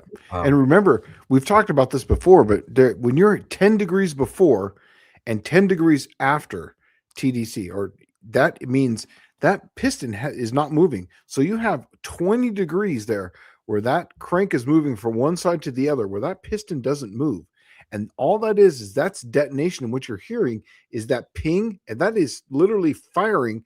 And that piston can't go down because that rod is still swinging from one side to the other. And that ping is literally it's like a ball peen hammer hitting the top whacking of the the piston. Just that's exactly what it is. That's exactly what it is. And it's hammering that because that fire has nowhere to go. It literally is just hammering that piston, and that rod is literally shoving back up on it. And it's like, it literally is probably two ball peen hammers hitting. Yeah, so think of it like this. This is just basic, simple, like physics, okay? Take a rifle and plug the barrel and see what happens when you pull the trigger. Right? That's detonation. That's detonation. That's right. Yeah. That's an extreme form of detonation, but that is right. Right. Well, that's an explosion. Gas, the internal combustion engine doesn't really explode like that.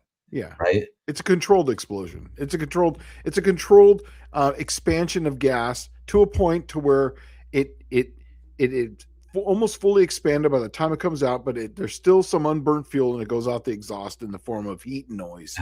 Well, Danny Boyd's saying here, detonation will tear up your heads, and I think valves too. So I'll tell you how bad it is, detonation, okay? And this is, you learned this running nitrous oxide. Oh, yeah. When you look at plugs, we used to look at plugs every pass, okay? And that used to be the normal thing. And then it would be like every other pass, and then a weekend. And it's when you become familiar with your combination, your setup, your plugs, your engine combo, you start to get a little bit more bold and you don't check it as much. But when I started reading plugs, I was looking at the plug like, the superficial stuff. Mm-hmm. And what happens is if you run them too lean or you detonate them really bad, if you have to cut the actual seat off the plug. And then you can see the ceramic down in the bottom. That's what you want, is that ceramic, because the ceramic is the hottest part of the plug. And the hot part will, if you've ever like soldered, the soldering iron, you wonder why the solder follows the soldering iron, is because that metal, when it's molten, it follows the heat, right? So when you have your plug and the hottest part is the ceramic, the metal from your piston will actually collect on the ceramic as it's being washed out the exhaust valve. Okay. And you can see it. And you can. It looks like glitter on there. Yeah. And glitter is about like the worst condition that you could have, because it's all coming off of the edge of the piston on the outside. Okay, that's where every bit of it's coming from. If you run just naturally aspirated engine, say you're not even using nitrous oxide, you run it for detonation, it will literally melt the electrode and the ground strap right off the spark plug. It will melt the seats and the exhaust valve right out of the head. Yeah, it's like a flame torch. It's literally like a cutting torch. It'll just cut that shit. If you've ever seen the cylinder heads like the LS guys with the big turbos do, where they melted that whole side, they leaned her out or they detonated it. That's right. That was one of the two. And usually what happens is they generally lean it out and it detonates. So, Tom Brown's asking a good question here, and I've said this before, but question is there a determinant to reuse the oil pump that has over 100,000 miles on it as long as the gears and case look good and you re-blueprint it? Absolutely. Here's the thing. I rarely change my oil pump. The Cookie Monster has the exact oil pump on it from 1999 or 1998, the exact same one. Because every time I rebuild the engine, I take it apart, I blueprint it, I look at the gears, and I look at everything. And as long as it's within spec, it's fine. And I usually get, I think it's 1,000 and 2,000 grit, and I have a piece of glass, and I just sand it down, and I measure the distance, and then I measure the distance on the gears, and I make sure they all match, and I just run it again. And I've rarely have changed oil pumps for that reason, because you just reuse them. Take it apart, look at it, and go from there. And I do the same. I reuse my oil pumps. The Buicks, like that's a big thing for a lot of Buick guys is the oil pumps.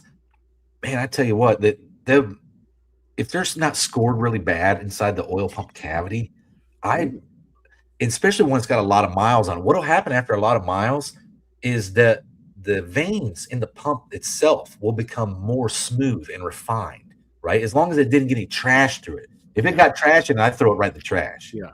Right. You see any marks in it, pits or anything like that. But other than that, though, generally one that's got a high miles on it will mesh smoother and operate easier than a new one. Yeah. So it works, man. I'm telling you, just take it out. Now on the Buicks, are they the gear style like the Chevrolet, or the gerotor style where it's a I don't know. They're the gear style. I don't know if a Chevrolet uses the gear style. The Buick is the one that has the shark tooth design on the gears. Okay. So on Chrysler, you have an outer gear or an outer lobe. Right, so that's the gerotor style, right? Yeah, it's a gerotor style. So it's a 5 lobe with a 4 lobe, or 6 with a 5 or whatever. And so they work like that. So when I take them apart, I just look at the lobes. As long as there's no pitting on the lobes. Here's the beautiful thing is that on my car, the one that I bought, normally when the clover leaf goes in there, it's literally a press fit. The one that I got has a little divot in the top of it, right? So there's a little on the outer part. So when it closes up, it's not a complete close. So if you get any trash in there, it has a little place. It has a little place to go. So I think that's the reason why it's lasted so long, is for that reason. I ran the same for 302 Fords. I blew them up like, oh my God, like Dylan Levi when he was starting off with the 5.3 with the turbo setup, right? Mm-hmm. Like once a week. Yep. I did that dumb stuff, right? And it's like it takes a while to learn how to do stuff right. But I did small block Fords like that, and I ran the same high volume standard pressure pump in all of them, every single one. And some of them were real blown up, and you would question it, and it's literally just take the pump apart, clean it out with some solvent, and as long as the teeth aren't chewed up, put that sucker back together.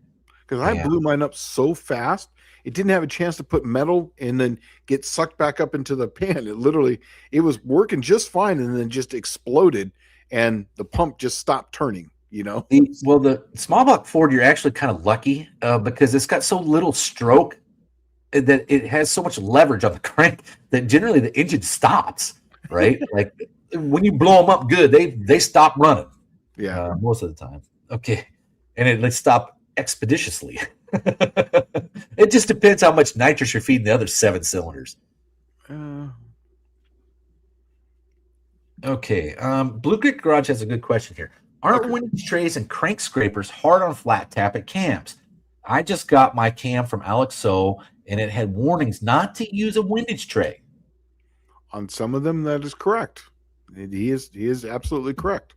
Um, that's usually on a windage tray because you're going to take some of the splash away. They I are correct on that, but I I disagree with this. Okay, no, so I don't. when I well, and okay, and this is what he's telling you this for is for a blanket statement. Think of somebody that knows nothing. Exactly. That's correct. Yes, that is And correct. when I break in an engine, I always overfill it, maybe a quart, right? That's what I look for. I want the splash. I want as much oil everywhere as possible. I don't even put a PCV valve in it because I don't want it sucking any oil out. That's I right. want it all flinging around on the inside of there. What you're looking at is that party. Okay. That's what makes that camshaft and the lifters break in together is having all of that oil. The more oil, the better. And put overfill it, quart and a half. Don't care. Just let it splash everywhere. Don't go crazy on it because it will build up enough crankcase pressure to push seals out. Yes. But you're only running at 2,000 RPM for 20 minutes. Yeah. If you go back and you read hot rod magazines from like 1950s, there was some serious racers back or some hot rodders back then that worked for a hot rod that were gearheads first and, wordsmiths second, right? And you had, what was it, Stroker McGurk, and then Racer Brown. Those guys they did the same thing when they were doing engines for break-in. Was always a quart over full, and they always used STP because it had extra ZDP in it, and it was like there's a reason why the old timers you never heard any of them talking about cam failures because they understood how it worked, right? So this I kind of disagree with. It's for somebody that has no idea what they're doing. But you can't. Well, here, this is where I disagree with it. Is on break-in, if you're not running DLC lifters, you cannot run a windage tray because you're going to take 90% of that oil that's slinging up, and it's going to take it away. Now we tell people to put the windage tray back on afterwards, or if you decide to run extra oil in it, you could sometimes get away with it because the oil will be so high, it'll be past the windage tray, and then it's not a problem. I think this is the problem on specific engines, and I'll tell you why. Yes, that is correct. And it's really the ones that, if you think about it, don't have the open lifter valley. Mopars, they got those 3 big slots in the center, right? Mm-hmm. And all the oil runs back down right into essentially that valley. And they're at such an angle, I think that oil would be probably run down through there worse than everybody else. Plus, they got oil going straight up to the rockers, right? So it's already got more volume going down into the valley than anyone else. It's the engines like small block Ford that has no open lift valley in the center. Yep. And those, I think that works more like an umbrella than it does, helping you at all. It does make the block strong, but I think that those are the ones that really have the most problems. Who else has that non-open lifter valley? A lot of Fords have that. Yeah. Well, all the Mopars are open. And Mopars are all open, and so the Buick and the Chevrolets are open. Yep. I think it's just the Fords. It is just the Fords, huh? Mm-hmm. Just Fords. It does make it strong, but then I started thinking, like, didn't the 302, the one that used to crack the mains up through the yeah, basically crack the block in half, Right. This is actually a really good thing. Rear Morrison once ran an engine on dyno with no oil pan just to see how much they lost in windage. It was a bunch after that. They made big custom pans. In fact, there is a video out there, I believe it was in Engine Masters, where they took a pan and where the oil bolt holes are normally, that's where the pan bolted on, but it had these massive kickouts. It actually made the pan much bigger, and they picked up like 40 horsepower just from windage, from getting it away. My Moroso oil pan that I bought for a small block Ford was the first time I'd ever seen it. When I got the pan, I was like, whoa! I'm like all geeked out. I bought it from PAW, matter of fact. But when I got it, I was like all geeked out about it because it was humongous. And then when I got to looking at it, I'm like, how the hell do I put the freaking pan bolts in, right? Like it was separated in 2 pieces, and you bolted the bottom half on first through the pan. Then you bolted the bottom half to the top half. It was so crazy looking. I'm gonna back up real quick. Dan's Garage is asking about the info on the DLC lifter availability. I have not. I did send that email out to find out when they're coming back in, but it's just the problem is because they work so well, people are buying these things at cases at a time. If you are waiting for some, my advice is put an order in. If you're with the No Name Nationals community, call up Alex So, get on the list because people are buying them in cases because they work so well. And people are going to throw away the lifters, and this is basically has brought the lifters back affordable to people. So put an order in. I'm still working on it, but every time they come in, they've already been bought. That's the problem. Wow. Yes. That's a serious claim. It is very good. So yeah. So Bear Rose Garage says firearm and automotive tech actually go hand in hand, especially when you get into reloading for hardcore accuracy. Yeah. Pretty cool.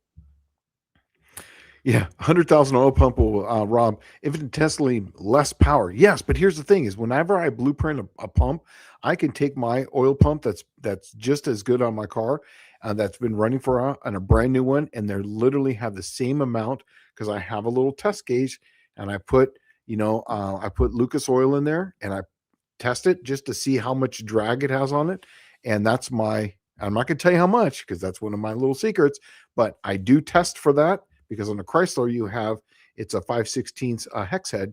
So you can just put a hex head in there and then test to see how much pressure it is. But I can tell you right now that after I'm done with them, they literally are the same. Okay, so WL House, I'm sure he's talking to you, Shane. What was your 4A body's only name? I think it was Fast Dart 19666, I think is what it is. I think is what it is. I actually wanted to do Fast Dart 1966 because of 66 Dart, and I just made a joke and put an extra. That name's already taken. Yeah. Its name's already taken, so I put a 6 in there. Name's taken, just like Forrest Gump, right? You know what? I got to tell you, I haven't been on that in a very long time. It's been years, but because I was posting on there for all my the Cookie Monster stuff when I was building the engine, doing all the racing there, and I was also doing it when I was doing my Slant 6 stuff. But then when I moved here, and Dallas and John did that whole No Name Nationals thing, I took everything that was content was on that and just put it onto YouTube because everything was being uploaded to that. I think it is Fast Art 19666. I believe so. Val360 Jimmy says, hey boys, when looking for cylinder heads, when is CFM too much? For example, 550 horsepower engine, 275 CFM will support that much, but is 300 or 320 too big of a head? Nope. You buy the best head that your budget can afford, right? You can always grow into a cylinder head. Yeah. You can't always make a cylinder head grow into your combination. And here's the thing too, is if you're trying to make 550 and you got 275 CFM, you have to build that really, really good to get that 550. But if you have 320 or 330 CFM, yeah, and you could literally, so here's an example. Here's an absolute perfect example. My Gen 3 Hemi that's downstairs, okay? It is the 6.1. It's got the 5.7 Eagle heads on it. Those heads flow 360 CFM, and it's a road race car. But that engine is going to only make 550 to 575 horse. And I did that because I made a camshaft that makes power way down here. So that way I could make a ton of mid-range, but because I didn't want to have this big ass cam and have nothing down below, I did that so that way I would have tons of overrun. So that because the engine doesn't fall off nearly as much with the smaller cam and better head flow. So I would be in the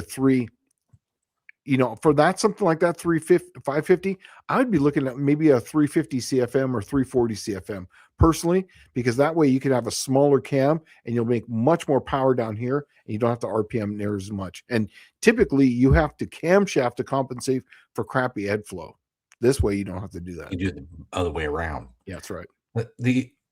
In about 2005 to say 2007, there was a window in time where guys were buying virtually stock short blocks from the junkyard and slapping on the best heads they could buy. And that's what you ran, right? And then the reason for it is really the bottom end, as long as it holds up, does not really matter, right? Like the top end is that's where it all comes together.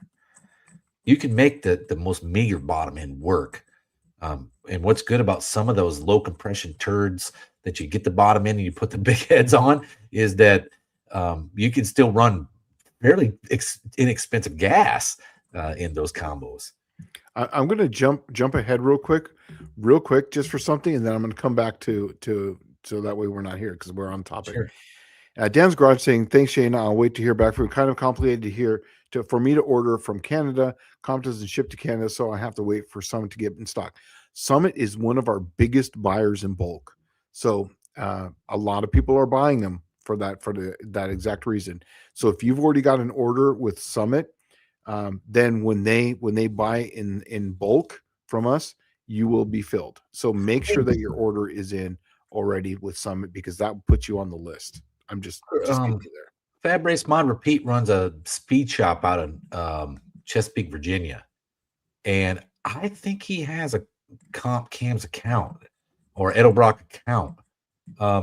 Chris, do you have an account with them? Because if Chris has it, he'll ship you to Canada. And that's the cool thing is he can call direct and right to the direct and get the parts that he needs. He says, I remember an episode of Engine Masters where an oil pan was $1,300. That's the episode. That's literally the one. That's it. Well, that's the pan that I had on my Fox Body Thunderbird, but it wasn't for the big block Chevy, and it wasn't that big because it's a Fox Body, so it's got this big notch. But the other thing is, I bought my pan in like 2002 when it cost about $600. Yeah. Right? and what was crazy about the big block is that it was two pieces. You actually had these holes that you put the regular oil pan onto, but it's not just that it had kickouts. It literally was kicked out all the way around. The whole pan was. My oil pan was wider than my small block Ford. Exactly. And it was amazing how much power. And then they started taking in that episode, they started taking oil away and it just made more power and more power. I'll tell you something pretty crazy about my 302 Ford. So I ran NMCA used to have a class called factory stock. That's what I built my T-Bird for originally, was that class, factory stock.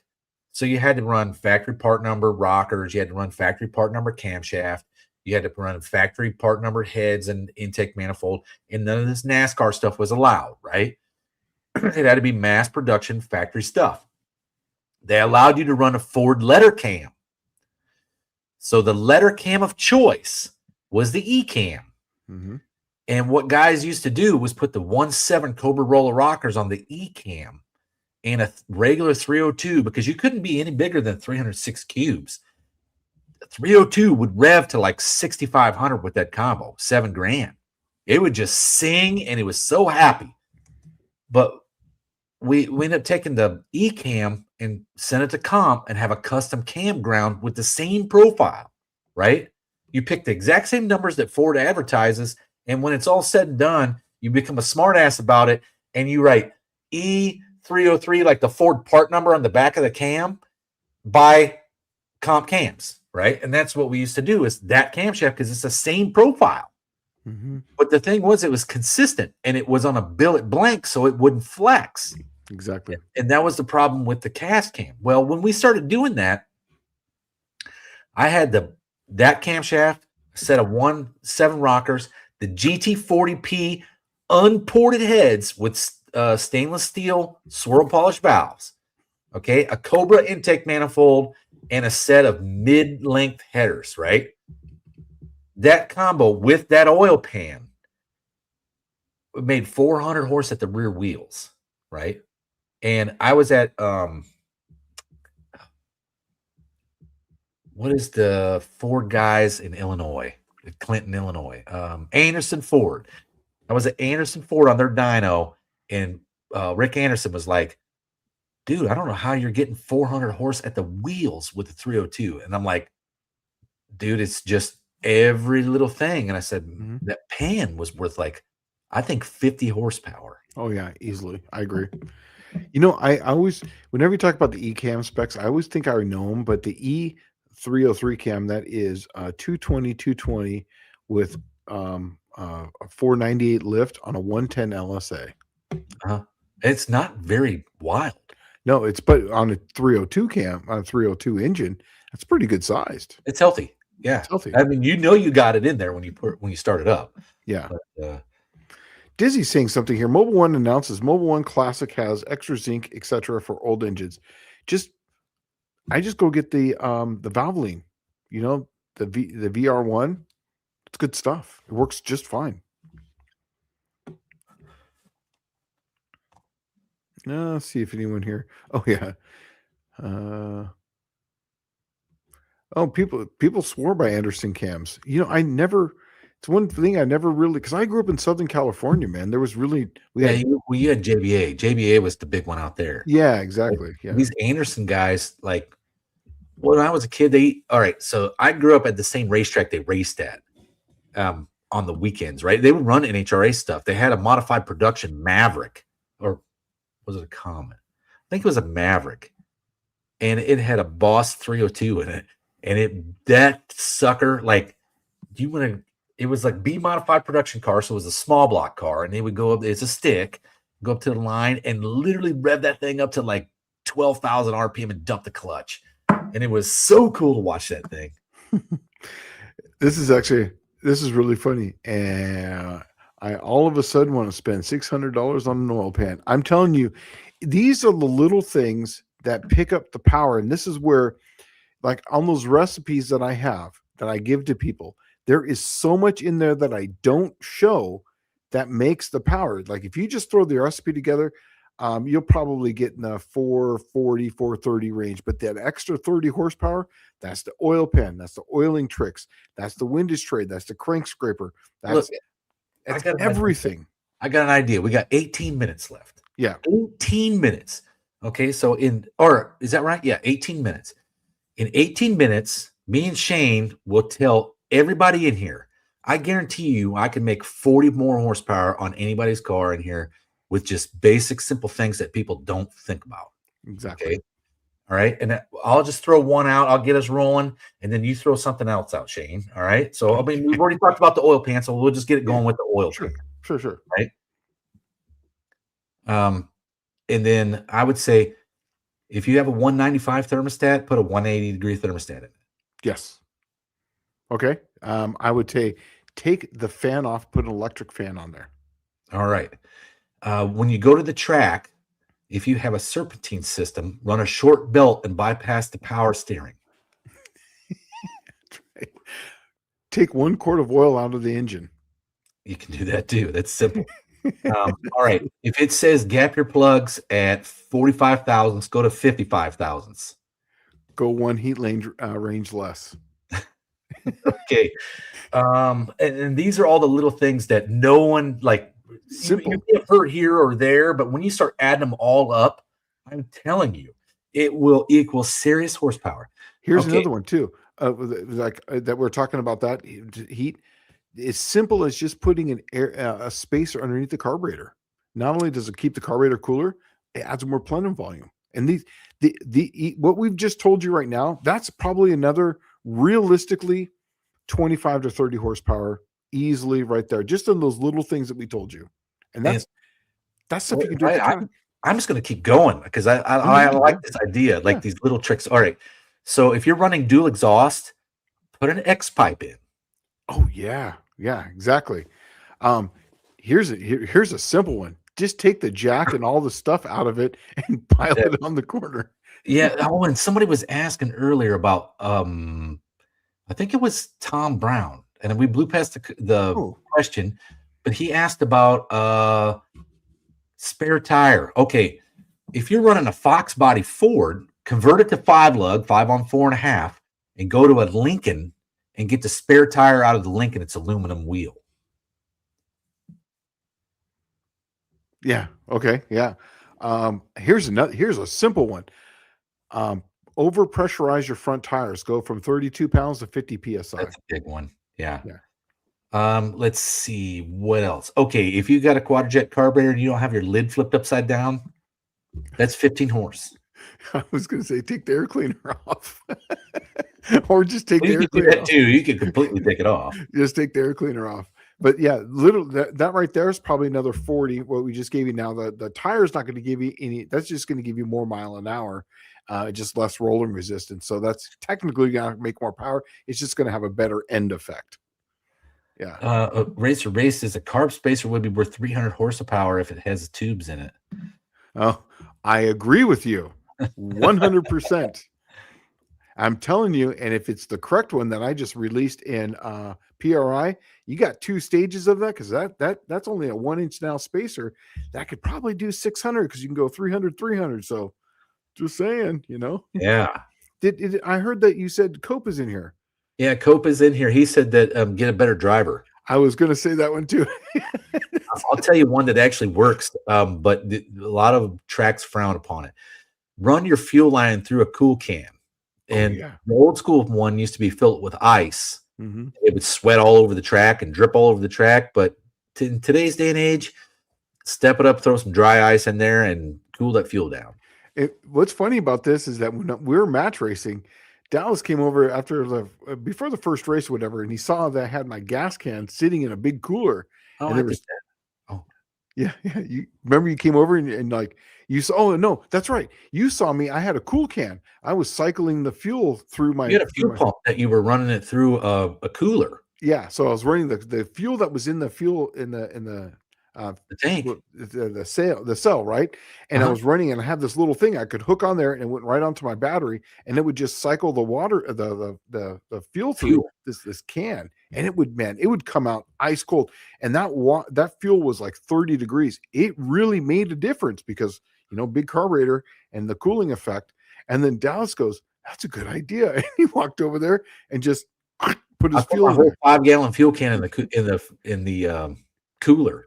Yeah. So where I'm going with that is that something easy you could do, just make your fuel cold. Just cool it down. It will make a huge difference. Huge difference. Shane, maybe don't run a quart low on a front sump pan unless it's baffled. Yes. No. Okay. Let's be fair. This is like something that's kind of hot rodded. If this is a factory car and you've only got 5 quarts, don't do that. But if you have like one of those pans that says 10-quart oil pan, that way, because the sump is so down, you just want to get that oil away from the crank. So that way it's not at the factory height. The whole idea is run it all the way down. On a dyno, we've run them up to 2 quarts. On a 10-quart pan, we've run up to 2 quarts low. And each time we did that, we gained some. But then you get to a point where it actually goes the opposite direction because you start to make less power because that oil is getting hotter faster. Okay, so there's a few questions that have come up here. David James says, "Hey, professor, got an inline 6 in a 2J in a ZJ. What injector to use to pep the fuel or suggestions?" Man, don't change the injectors in that thing because it's going to take a tune to make that work. The best thing you can do to that sucker is first get an aftermarket air filter assembly. Mm-hmm. And then we were just throwing all those things out. Go gap your plugs like 10,000 this morning says to. Yeah. Heat range colder. Yeah. Also, too, I'm not a big fan on, hey, put a big coil on it. But if you're going to open up the gap on them, just get a coil that's going to actually put a little bit more volts to it so it can jump that gap. Yeah. Run the Ford coil. You guys should be running a Ford coil. Just go to any Ford. It's going to have like almost an MSD level coil. It is. It is. Absolutely. It is. I've tested it. And you could get them from basically the wrecking yard or even at the auto parts store. Every one of my cars that I drive on the street literally has a Ford coil and a GM module because those are the 2 best combinations for ease and a massive, massive spark that runs at 12 volts. That's a dumb animal that works every single time. I'm telling you, man, the HEI and QJet was like in the 90s was the way to have something that run 100,000 miles. Yeah. Right. Like you don't have a 204R overdrive or 700R4. Fuck all that stuff. Turbo 350, Turbo 400, and HEI and Quadrajet, and you will have that same combo for years. Yeah. Here's another power one. Here's another power thing that you could do really easily too. Is if you have a PCV valve that goes to the base of the carburetor, unplug that when you're at the track. You'll put a cap on it. Make sure so that way you're not sucking in just raw oil. Oil. Yeah. Yeah. To the engine, because you're at that kind of RPM, you're going to have a lot of mist, and that causes detonation. So just cap that off. Dakota's Timeout says, what do you think about painting your gas tank white? Now, let me tell you a story about this. All right. This is not, I don't know about painting your gas tank white, but it will lose some heat. Where this came from the Grump. And the Grump used to paint his oil pans white and the blocks black, right? And he wanted to retain the heat in the oil.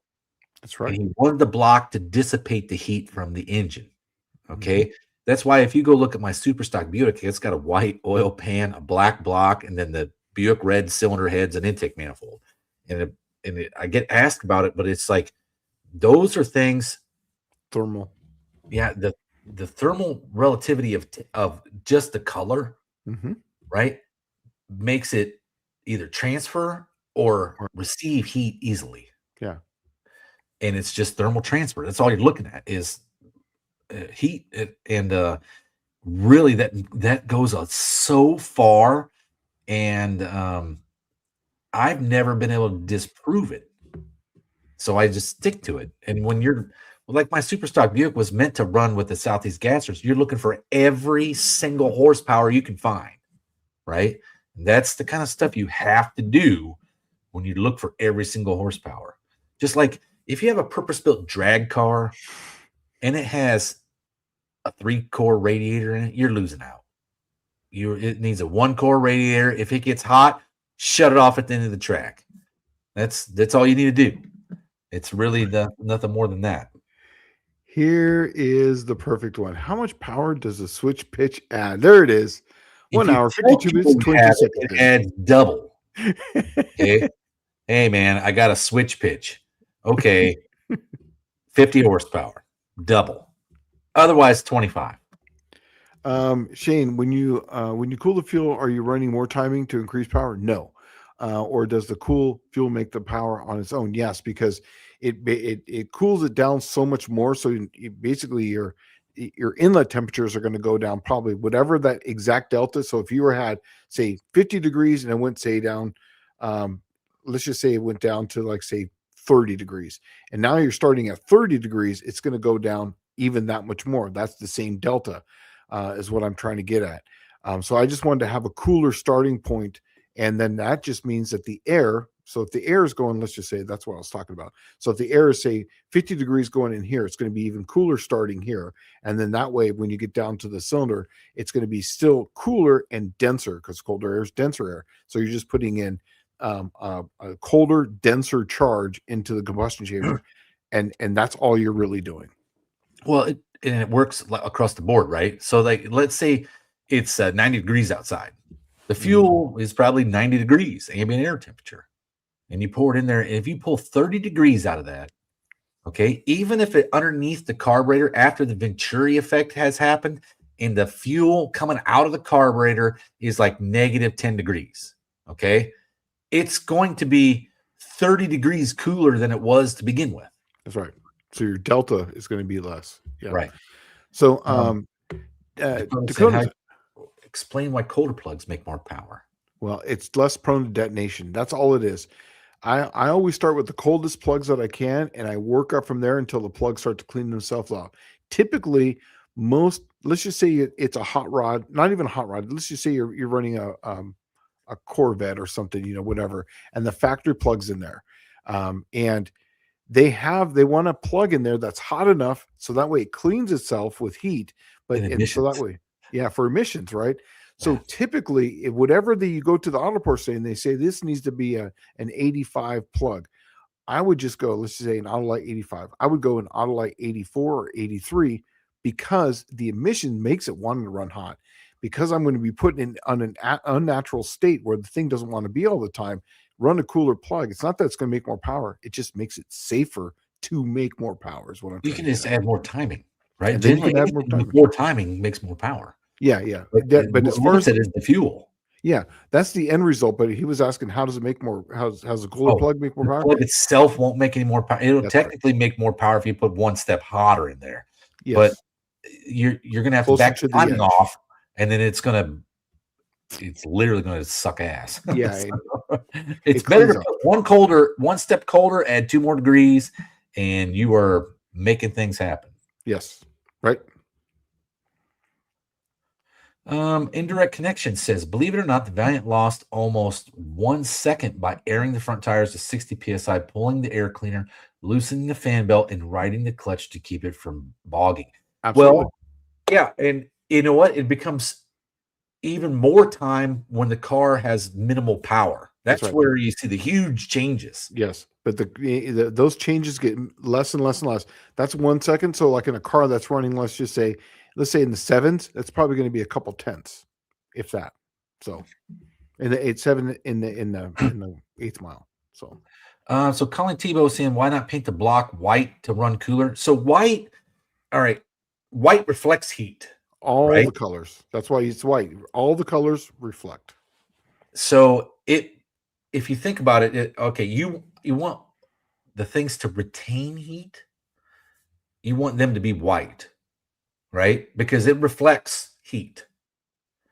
So if you paint the block white, what it's going to do is reflect the heat and cool it more. But if you didn't know, like cool engine is generally you want cool engine and you want warm thin oil. Okay, so you do the oil pan white, so when the oil gets warm, it can't displace its heat as easily. Okay, the other thing is the block. You want the block to displace the heat as much as possible, and black radiates the most heat. Absolutely does. But it absorbs the most heat too, but it radiates because remember, it's not in the sun. And that's why a lot of radiators are painted black for that exact reason, because it'll radiate so much more heat. Right. Yep, and that's why I like my radiators painted black. The dust level saying black absorbs heat and while reflects. That is thermal heat. That's the heat coming from the sun, like light. Which we're talking about is in reverse because the heat is coming this direction. It's internal. It's internal temperatures. Totally works the exact opposite.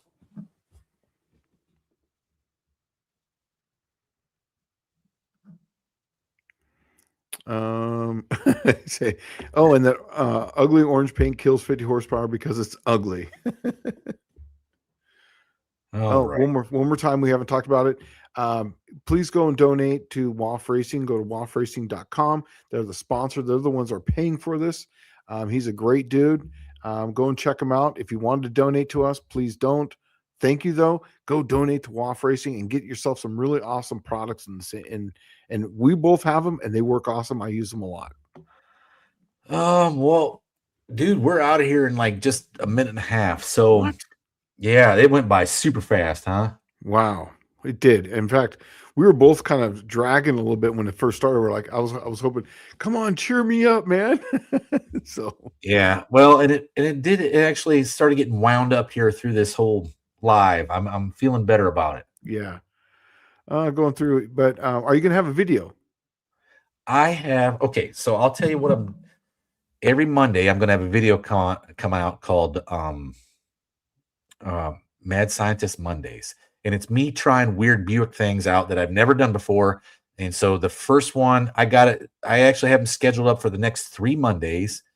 The first video coming out is this Monday, which is I try out some oil pickup tubes from a V6 Buick on Buick 300 and Buick 350 and see what fits what pan. So now you got 5/8 pickup tube options for small block Buick. Yeah. I started filming something because I actually finished the windage tray for a Plan Z engine. But other than that, I just haven't done anything. My kids have been we've been having fun. They're actually their birthdays this weekend. The twins that you guys always see at the No Name Nationals, they're turning 11 on Saturday, so they're probably asleep. So I'm not gonna.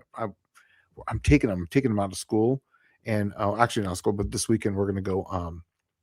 We're gonna go to go-karting, miniature golfing. They have a laser tag place. I mean, they have this whole like family fun center here, and I'm going to take them there on Saturday and surprise them with that. Yeah, it's going to be awesome. They're going to love that. So, what was that, guys? Man, it's 2 hours. Man, that went by fast. Yeah, we're out, dude. Yeah. So, anyways, thanks for showing up. You guys have a good week, and we'll see you guys right back here. And don't forget to go see Mr. John Wilburn on his channel, 7 Central. On John Wilburn, he's the bringer of the No Name Nationals. And I can't remember everybody's live because everybody seems to be doing a live now about the same time. So, you guys take it easy. We'll see you guys next week. We're out. And See you I'll have later. some videos coming soon.